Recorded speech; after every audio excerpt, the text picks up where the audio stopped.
సమాజంలో ఉన్న కుల వివక్ష అసమానతలకు వ్యతిరేకంగా నిరంతరం పోరాడిన గొప్ప సంఘ సంస్కర్త జ్యోతిరావు ఫూలే అని సీఎం చంద్రబాబు నాయుడు కొనియాడారు. మహిళల విద్య, సామాజిక న్యాయం కోసం ఆయన చేసిన కృషి చిరస్మరణీయమన్నారు. ప్రతి ఒక్కరూ ఫూలే ఆశయాలను ఆచరణలో పెట్టి సమాజ నిర్మాణానికి కృషి చేయాలని సీఎం పిలుపునిచ్చారు. సీఎం క్యాంపు కార్యాలయంలో మహాత్మా జ్యోతిరావు ఫూలే జయంతి కార్యక్రమాన్ని ఘనంగా నిర్వహించారు. ఈ సందర్భంగా జ్యోతిరావు ఫూలే చిత్రపటానికి పూలమాలలు వేసి ముఖ్యమంత్రి చంద్రబాబు నాయుడు, మంత్రులు సవిత, అనగాని సత్యప్రసాద్, పలువురు కార్పొరేషన్ చైర్మన్లు, బీసీ నేతలు నివాళులర్పించారు. ఈ సందర్భంగా సీఎం చంద్రబాబు మాట్లాడుతూ జ్యోతిరావు ఫూలే జీవితమే ఒక స్ఫూర్తిదాయక గాథ అని తెలిపారు. అనగానిన వర్గాల అభ్యున్నతికి, మహిళల సాధికారతకు ఆయన చేసిన సేవలు భారత సమాజానికి మార్గదర్శకత్వం ఉన్నారు. విద్య ద్వారానే సమాజంలో మార్పు సాధ్యమని విశ్వసించిన ఫూలే ఆ దిశగా ఎన్నో సంస్కరణలు చేపట్టారని గుర్తు చేశారు.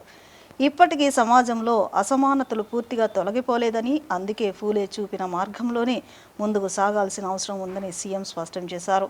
ప్రభుత్వం కూడా బీసీ, ఎస్సీ, ఎస్టీ, అణగారిన వర్గాల అభివృద్ధికి కట్టుబడి పనిచేస్తుందని తెలిపారు. ఫూలే ఆశయ సాధన కోసం ప్రతి ఒక్కరూ కృషి చేయాలని, సమానత్వం, సామాజిక న్యాయం సాధించే దిశగా ముందుకు సాగాలని సీఎం చంద్రబాబు పిలుపునిచ్చారు. 100 ఏళ్ల క్రితమే కుల వివక్షకు వ్యతిరేకంగా స్వరమెత్తి విద్య యొక్క ప్రాముఖ్యతను ప్రపంచానికి తెలియజేసిన మహనీయుడు మహాత్మా జ్యోతిరావు ఫూలే అని పలువురు మంత్రులు ప్రస్తుతించారు. ఆయన ఆశయాలను ఆచరణలో పెట్టేందుకు ప్రతి ఒక్కరూ కృషి చేయాలని పిలుపునిచ్చారు. ముఖ్యమంత్రి నాయకత్వంలో బీసీల సమగ్ర అభివృద్ధికి ప్రభుత్వం కట్టుబడి ఉందని మంత్రి స్పష్టం చేశారు. ఈ లక్ష్య సాధనలో అందరూ ఐక్యంగా కలిసి పనిచేయాలని పిలుపునిచ్చారు.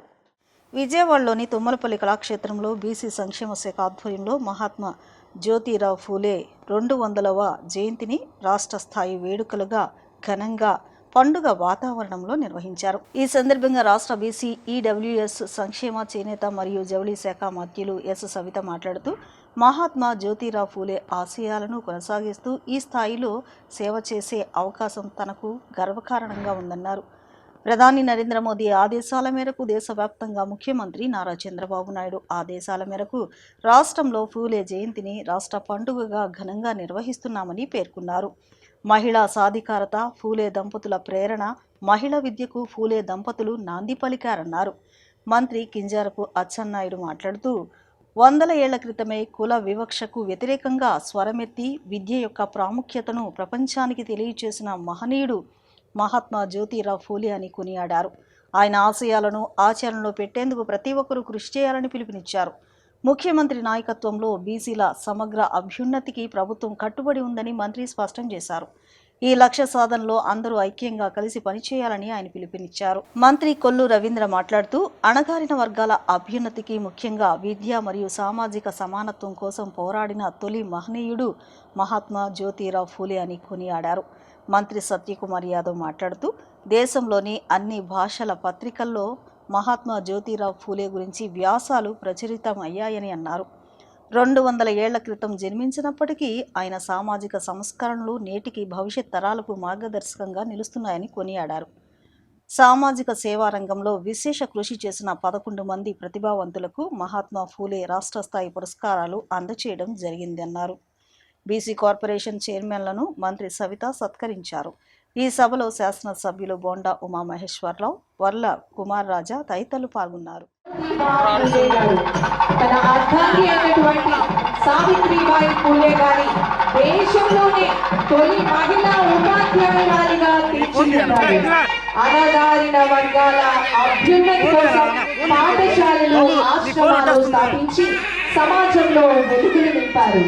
సమాజంలో ప్రతి ఒక్కరికి సమాన అవకాశాలు కలగాలని అనేక చక్కటి వినూత్నమైనటువంటి కార్యక్రమాలు చేపడుతూ వారి చక్కటి ఆలోచనతో ముందుకు సాగుతున్నటువంటి ఆ మహానుభావుడు నిజమైనటువంటి అలాంటి మహాత్ముని స్మరించుకుంటూ ఆయన చూసిన మార్గంలోనే మనందరూ కూడా ముందుకు జరగాలని చెప్పి సందర్భంగా తెలియజేస్తూ వేదిక మీద ఉన్న పెద్దలందరూ కూడా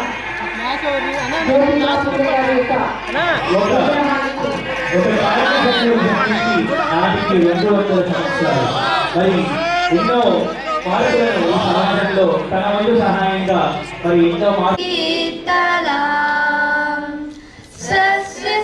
సస్యశ్యామలాం మాతరం వందే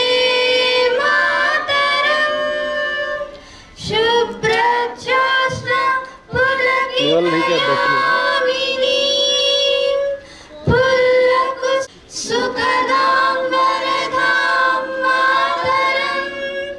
మూఢనమ్మకాలు వివక్షపై పోరాడి వెనుకబడిన వర్గాల అభ్యున్నతికి బాటలు వేసిన మహనీయుడు మహాత్మా జ్యోతిరావు ఫూలే అని ఎంపీ కేశినేని శివనాథ్ అన్నారు.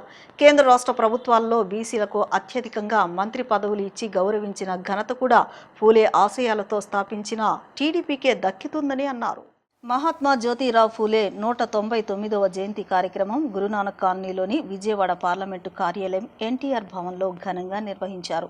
ఈ కార్యక్రమంలో పాల్గొన్న ఎంపీ కేశినేని శివనాథ్ ఫూలే చిత్రపటానికి పూలమాలలు వేసి ఘనంగా నివాళులర్పించారు.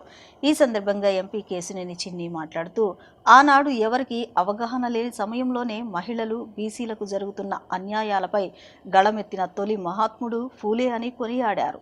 నందమూరి తారక రామారావు బీసీ బడుగు బలహీన వర్గాల సంక్షేమం కోసం ఫూలే ఆశయాలకు అనుగుణంగానే తెలుగుదేశం పార్టీని స్థాపించారని గుర్తు చేశారు. ప్రస్తుత ముఖ్యమంత్రి చంద్రబాబు నాయుడు నేతృత్వంలో కూడా తెలుగుదేశం పార్టీ ఫూలే ఎన్టీఆర్ స్ఫూర్తితో పేద బడుగు వర్గాల అభ్యున్నతే ధ్యేయంగా ముందుకు సాగుతుందన్నారు. బీసీలకు కేవలం సంక్షేమం మాత్రమే కాకుండా రాజ్యాధికారంలో సముచిత వాటా కల్పించి చట్టసభల్లో గౌరవించిన పార్టీ తెలుగుదేశం పార్టీయేనని స్పష్టం చేశారు. ప్రస్తుతం కీలక పదవుల్లో ఉన్న బీసీ నేతలే ఇందుకు నిదర్శనమన్నారు. కేంద్ర మంత్రిగా ఉన్న కింజారపు రామ్మోహన్ నాయుడు, ఆంధ్రప్రదేశ్ శాసనసభ స్పీకర్గా అయ్యన్న పాత్రుడు, పార్టీ రాష్ట్ర అధ్యక్షుడిగా ఉన్న పల్లా శ్రీనివాసరావు వంటి వారు బీసీ నాయకులేనని స్పష్టం చేశారు. ఇవాళ మహాత్మా జ్యోతిరావు ఫూలే గారి 199వ జయంతి సందర్భంగా అందరం కోసం వారికి ఘన నివాళులు అర్పించడం జరిగింది.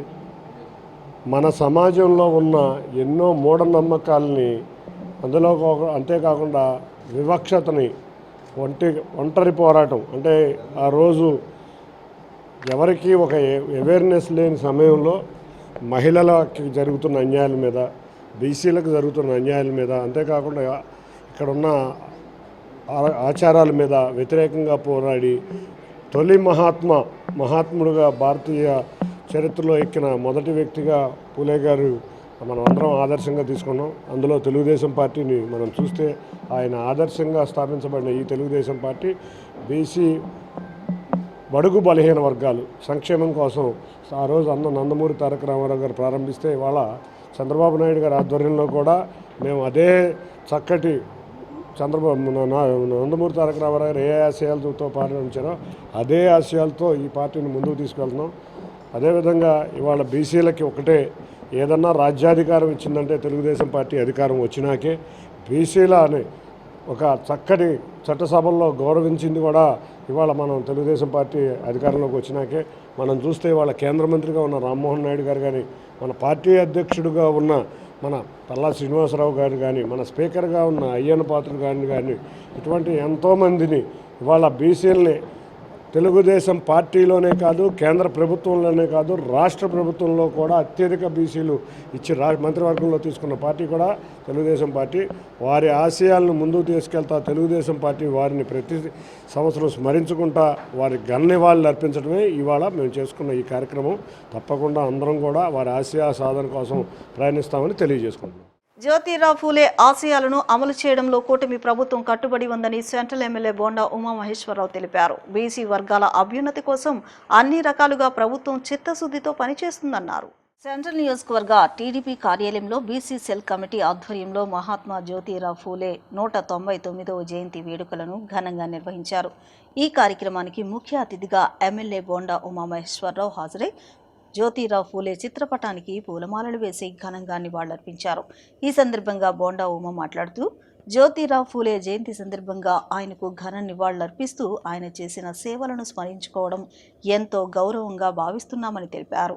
దేశంలోని బడుగు బలహీన వర్గాల హక్కుల కోసం జీవితాంతం పోరాడిన మహనీయుడు జ్యోతిరావు ఫూలే అని కొనియాడారు. సమాజంలో వెనుకబడిన వర్గాలు ఆర్థికంగా, సామాజికంగా, రాజకీయంగా, విద్యాపరంగా అభివృద్ధి చెందాలని ఆయన అప్పట్లోనే గొప్ప ఆశయాలను ప్రతిపాదించారని పేర్కొన్నారు. ఆ మహనీయుడు ఆలోచనలు భవిష్యత్ తరాలకు చేరవేయడం అత్యంత అవసరమన్నారు. ఈ ప్రభుత్వం జ్యోతిరావు ఫూలే ఆశయాలను అమలు చేయడంలో కట్టుబడి ఉందని, ముఖ్యంగా బీసీ వర్గాల అభ్యున్నతి కోసం అన్ని రకాలుగా చిత్తశుద్ధితో పనిచేస్తుందని తెలిపారు. చట్టసభల్లో బీసీలకు రిజర్వేషన్లు కల్పించడం, స్థానిక సంస్థల్లో ప్రాధాన్యత ఇవ్వడం వంటి కీలక నిర్ణయాలు తీసుకున్నామని వివరించారు. ప్రత్యేకంగా టీడీపీ బీసీలకు రాజకీయ ప్రాధాన్యత పెంచడంలో ముందంజలో ఉందని చెప్పారు. పార్లమెంటు నుంచి రాజ్యసభ, అసెంబ్లీ వరకు అన్ని స్థాయిల్లో బీసీలకు అవకాశాలు కల్పించబడ్డాయని తెలిపారు. అలాగే జెడ్పీటీసీ, ఎంపీటీసీ కార్పొరేషన్లలో కూడా తగిన ప్రాతినిధ్యం కల్పిస్తూ ప్రోత్సహిస్తున్నామని పేర్కొన్నారు. ఈ దేశంలోని బడుగు బలహీన వర్గాల హక్కుల కోసం పనిచేసినటువంటి మహానుభావుడు, మహనీయుడు జ్యోతిరావు పూలే గారి 200వ జయంతి సందర్భంగా ఈ ప్రభుత్వం ఆ మహానుభావుడికి ఘన నివాళులు అర్పిస్తూ ఉంది. ఇవాళ జ్యోతిరావు పూలే గారి గురించి భవిష్యత్ తరాలు కూడా అందరూ కూడా తెలుసుకోవాల్సినటువంటి అవసరం ఉంది. బీసీల హక్కుల కోసం బడుగు బలహీన వర్గాల సమాజంలో ఆర్థికంగా, సామాజికంగా, రాజకీయంగా, విద్యాపరంగా ఎదగాలని చెప్పి ఆ మహానుభావుడు ఆ రోజుల్లోనే చేసినటువంటి ప్రయత్నాలు ఈరోజు ఈ ప్రభుత్వంలో మరి అన్ని రకాలుగా కూడా జ్యోతిరావు పూలే గారి ఆశయాల సాధనలతో ఆశయాలు అనుగుణంగా ముందుకెళ్ళటం వల్ల బీసీల హక్కులు రక్షించబడినాయి. ఇవాళ ఈ ప్రభుత్వం బడుగు బలహీన వర్గాలకి అన్ని రకాలుగా కూడా ఈ ప్రభుత్వం చిత్తశుద్ధితో కట్టుబడి ఉంది. బీసీల కోసం చట్టసభల్లో రిజర్వేషన్లు పెట్టింది మొట్టమొదట తెలుగుదేశం. స్థానిక సంస్థల్లో రిజర్వేషన్లు పెట్టింది తెలుగుదేశం పార్టీ పెట్టినాక బీసీలకు అన్ని రకాలుగా కూడా రాజకీయ ప్రాధాన్యత అటు పార్లమెంటు కాడి నుంచి రాజ్యసభ, అలాగే అసెంబ్లీ, అలాగే కౌన్సిల్ అన్నింటిలో జెడ్పీటీసీ, ఎంపీటీసీ, కార్పొరేషన్ అన్నింటిలో కూడా తగిన ప్రాధాన్యతనిచ్చి ప్రోత్సహించాం. బీసీల కోసం రక్షణ చట్టాన్ని కూడా మొన్ననే అసెంబ్లీలో తీసుకొచ్చి రక్షణ చట్టాన్ని కూడా ఏర్పాటు చేశాం. అన్ని రకాలుగా బీసీ వర్గాల అభ్యున్నతి కోసం ఈ ప్రభుత్వం చిత్తశుద్ధితో పనిచేస్తుంది. ఈ 200వ జయంతి సందర్భంగా మా బీసీ సోదరులందరూ కూడా ఒకటే చెప్తా ఉన్నాం, మీరు మీ అభ్యున్నతి కోసం, మీ ఆర్థిక ఎదుగుదల కోసం, మీకు అన్ని రంగాలలో అన్ని రకాలుగా ఈ ప్రభుత్వం అండగా ఉండటం కోసం చిత్తశుద్ధితో పనిచేస్తామని తెలియజేస్తూ జ్యోతిరావు పూలే గారి ఆశయ సాధనలో ఈ ప్రభుత్వం నిత్యం పనిచేస్తుంది. రాజధాని అమరావతి భవిష్యత్తులో ఏ కుట్రలకు బలి కాకుండా రైతులకు ఇచ్చిన ఒప్పందానికి CRDA చట్టానికి అవసరమైన మార్పులు చేసి రైతులకు ఎన్ఫోర్సబుల్ ఎస్ట్ ఓపెన్ హక్కులు కల్పించాలని రిటైర్డ్ మాజీ IPS అధికారి AB వెంకటేశ్వరరావు డిమాండ్ చేశారు. అమరావతి రైతులకు భరోసా బాధ్యత తీసుకున్న ఒప్పందాన్ని అమలు చేయాల్సిన బాధ్యత కూటమి ప్రభుత్వంపై ఉందన్నారు. రాజధానిపై మాజీ ముఖ్యమంత్రి జగన్ మావీగన్ అని కొత్త పాట పాడడం విడ్డూరంగా ఉందన్నారు. అమరావతి అభివృద్ధికి భరోసా కల్పించేందుకు తీసుకోవాల్సిన చర్యలు, బాధ్యతలు, భవిష్యత్తు ప్రణాళికపై రిటైర్డ్ మాజీ IPS అధికారి AB వెంకటేశ్వరరావు, చక్రవర్తి, ఎదురూరి శ్రీనివాసరెడ్డి తదితరులు ముఖ్య నాయకులు చర్చించారు. ఈ సందర్భంగా వారు మాట్లాడుతూ అమరావతి ఆంధ్రప్రదేశ్ రాజధానిగా ఎంపికైన 2014 నుంచి ఈ నిర్ణయం ఎదుర్కొన్న సవాళ్లు, అంతిమంగా నష్టపోతున్న అమరావతి రైతుల పరిస్థితి గురించి అందరికీ తెలుసన్నారు. శాసనసభలో విస్తృత చర్చ అనంతరం అప్పటి ప్రతిపక్ష నేత జగన్మోహన్ రెడ్డి అమరావతిలో రాజధాని ఏర్పాటు చేయడానికి సుముఖత వ్యక్తం చేయడం చారిత్రక సత్యమని, మొక్కుబడిగా ఒప్పుకున్న అప్పట్లో అమరావతి నిర్మాణానికి ఎన్ని ఆటంకులు పెట్టగలిగారో అన్ని ప్రయత్నాలు చేసిన చరిత్ర వైఎస్ఆర్సీపీ పార్టీదని విమర్శించారు. NGTలోనూ సుప్రీంకోర్టులోనూ వ్యాజ్యాలు, ప్రపంచ బ్యాంకుకు ఫిర్యాదులు అందులో మచ్చుకొని మాత్రమే అని చెప్పారు. ప్రస్తుత పరిస్థితిలో అమరావతి రైతులకు భరోసా బాధ్యత చేసుకున్న ఒప్పందాన్ని అమలు చేయాల్సిన బాధ్యత కూటమి ప్రభుత్వంపై ఉందన్నారు. రాజధానిపై మాజీ ముఖ్యమంత్రి జగన్ మావీగన్ అని కొత్త పాట పాడడం విడ్డూరంగా ఉందన్నారు. మీ అందరికీ గుర్తుండే ఉంటుంది, ఆంధ్రప్రదేశ్ రాష్ట్ర విభజన అన్యాయంగా అప్రజాస్వామికంగా రాజ్యాంగ విరుద్ధంగా జరిగింది. తెలుగు ప్రజలు ఏనాడు కూడా మర్చిపోకూడదు. పార్లమెంట్ తలుపులు మూసేసి టీవీ బ్రాడ్కాస్ట్ బంద్ చేసి మన ప్రజాప్రతినిధుల మీద దాడులు చేస్తూ ఆ రోజు విభజన జరిగింది. అది రాజ్యాంగ విరుద్ధం అని సుప్రీంకోర్టులో వేసిన కేసు ఈ రోజుకి తేలలేదు. సరే, చివరగా కృష్ణా గుంటూరు జిల్లాల ప్రాంతంలో ఒక రాజధాని నిర్మించాలనే నిర్ణయం జరిగింది. ఆ నిర్ణయానికి అన్ని పార్టీలు సమర్థించాయి. Telugu Desam party, BJP, Congress, YSRCP, communist పార్టీలు. జగన్మోహన్ రెడ్డి గారు అమరావతికి సేకరించే భూమి సరిపోదు, మరింత భూమి సేకరించాలని కూడా అనటం జరిగింది. అట్లాంటి అమరావతి మీద ఈరోజు ఎన్నో రకాల కుట్రలు జరుగుతున్నాయి. ఈ కుట్రలు ఈ ప్రాంతానికి కొత్తగా. మద్రాసు ప్రెసిడెన్సీలో ఆంధ్ర రాష్ట్రం ఆవిర్భవించినప్పుడు కూడా విజయవాడ రాజధానిగా బిల్లు పట్టినప్పుడు ఆ బిల్లు వాస్తవానికి గెలిచింది. అప్పుడు కూడా ఇట్లాగే కుట్రదారులు, ఇతర రాష్ట్రాల తమిళనాడు ప్రజాప్రతినిధులు, కర్ణాటక ప్రజాప్రతినిధులు కలిసి దాన్ని ఓడించడం జరిగింది. కేవలం తెలుగు ప్రజాప్రతినిధులు ఓట్లే కనుక లెక్కేస్తే ఆ రోజే విజయవాడ రాజధాని అయ్యింది. 2014 నుంచి ఏం జరుగుతుంది అన్నది అందరికీ తెలిసిన విషయమే. కాకపోతే ఈ మధ్యనే 20 ఏళ్ళు 25 ఏళ్ళు వచ్చిన పిల్లలకి తెలిసి ఉండకపోవచ్చు. ఆ యువతకు కూడా వాస్తవాలు తెలియాల్సిన అవసరం ఉంది. కాబట్టి బ్రీఫ్గా మరొకసారి క్విక్గా 2014 నుంచి ఏం జరిగిందో ఒకసారి రన్ చేస్తాం. 2014లో కొత్త రాష్ట్రం ఏర్పడిన నాటి నుంచి, సరే కొత్త రాష్ట్రం ఏర్పడింది కాబట్టి ఎక్కడో చోట రాజధాని కట్టుకోవాలనేది ఎవరో కాదనలేని విషయం. ఎక్కడా అనే విషయం మీద శివరామకృష్ణన్ కమిషన్ అని ఒకటి వేశారు. సెంట్రల్ గవర్నమెంట్ విభజన చట్టంలో భాగంగా వాళ్ళు రాష్ట్రం అంతా తిరిగి అందరి దగ్గర నుంచి అభిప్రాయాలు తీసుకున్నారు. ఒక్కొక్కళ్ళు మా ఊర్లో పెట్టమని అడిగారు.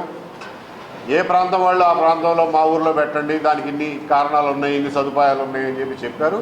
అది అద్భుతమైన ఒక ప్రజాస్వామిక ప్రక్రియ. అందులో మనం ఏం తప్పు పట్టాల్సిందేమీ లేదు. సరే, మొత్తం మీద అభిప్రాయాలు, పిటిషన్లు, విజ్ఞప్తులు అంకెల్లో లెక్కేసుకుంటే కృష్ణా గుంటూరు జిల్లాలో పెట్టమని వచ్చిన విజ్ఞప్తులే సంఖ్య ఎక్కువ. అయినా కానీ సంఖ్య ఎక్కువైనంత మాత్రాన అక్కడే పెట్టాలని ఏమీ రాసిపెట్టి లేదు. శివరామకృష్ణ కమిషన్ చివరిలో ఏం చెప్పిందంటే, సరే ఇంత పొడుగు రిపోర్ట్ ఇచ్చారు, అందులో ముఖ్యంగా చెప్పినవి ఏంటంటే ఎక్కడ పెట్టినా కానీ కొంచెం సరిపడా స్థలం ఉండేటట్టు, ఎక్కువ ఖర్చు అవ్వకుండా భూసేకరణ ఈజీ అయ్యేటట్టు చూసుకోండి అని చెప్పి రకరకాల సిఫార్సుల వరకే ఇచ్చి వెళ్ళిపోయారు. శివరామకృష్ణన్ కమిషన్ సామాజిక సంస్కర్త జ్యోతిరావు ఫూలే జయంతి సందర్భంగా వైసీపీ అధినేత మాజీ ముఖ్యమంత్రి వైఎస్ జగన్మోహన్ రెడ్డి ఆయనకు నివాళులర్పించారు. స్త్రీల అభివృద్ధి లేకుండా దేశానికి పురోగతి అసాధ్యమని నమ్మిన జ్యోతిరావు ఫూలే మహిళా విద్యకు నాంది పలికారని, తన సతీమణి సావిత్రిబాయి ఫూలేను చదివించి సమాజానికి ఆదర్శంగా నిలిచారని జగన్ గుర్తు చేశారు. అనాథ శిశువులకు ఆశ్రయం, వితంతువుల పునర్వివాహానికి మద్దతు, బడుగు బలహీన వర్గాల కోసం చేసిన సేవలు కొనియాడుతూ ఎక్స్లో ట్వీట్ చేశారు.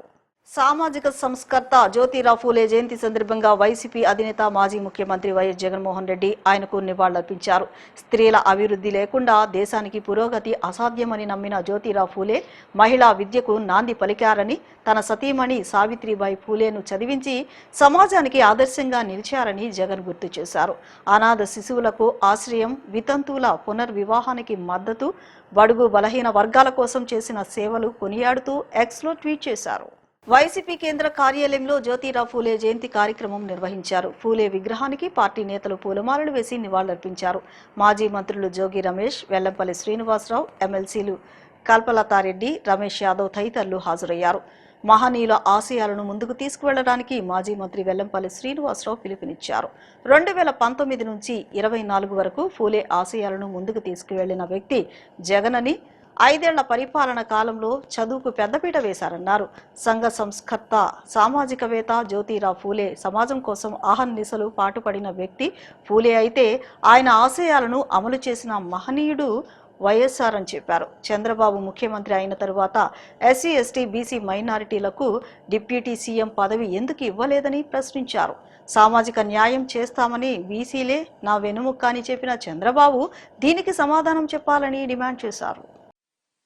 199 సంవత్సరాల క్రితం మన బడుగు బలహీన వర్గాల ఆశాజ్యోతి సామాజిక న్యాయం కోసం, సంఘంలో జరుగుతున్న అన్యాయాల కోసం ఆ అన్యాయాలను ఎత్తి చూపి ఒక సంఘ సంస్థగా మారి ఈరోజు భారతదేశం మొత్తం కూడా పూలే గారిని స్మరించుకుంటున్న ఈరోజు నిజంగా మహాత్మా జ్యోతిరావు పూలే గారు అట్టడుగున ఉన్న వర్గాలకి విద్యను నేర్పించాలా,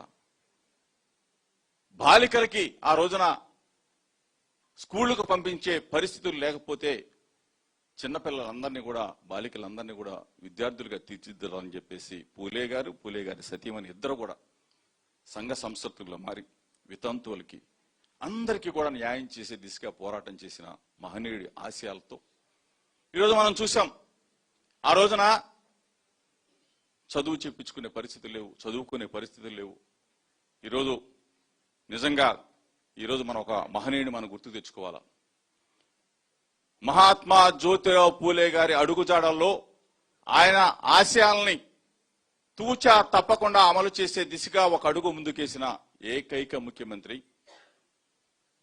మన దేవుడు డాక్టర్ వైఎస్ రాజశేఖర రెడ్డి గారిని ఒకసారి మనం గుర్తించుకోవాలి.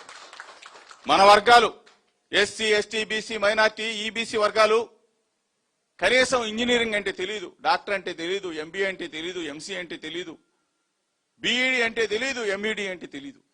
ఈ పరిస్థితుల్లో పాదయాత్ర ద్వారా తన పాదయాత్రలో చూసిన కష్టాలని, విన్న బాధల్ని ముఖ్యమంత్రి అయిన మరుక్షణం మన వాళ్ళందరికీ ఉచిత విద్యని, ఉచిత వైద్యాన్ని అందించిన ఏకైక ముఖ్యమంత్రి రాజశేఖర రెడ్డి గారని చెప్పేసి ఆ మహనీయుడి దేవుణ్ణి మరొకసారి మనందరం కూడా గుండెల్లో స్మరించుకుంటూ ఆయన చూపిన బాటలో మన లీడర్, మనసున్న లీడర్ మన జగనన్న, ఒక్కసారి జగనన్న ప్రభుత్వాన్ని మనం అందరం కూడా గుర్తుకు తెచ్చుకోవాలి. ఇప్పుడు చిన్న విరామం తీసుకుందాం.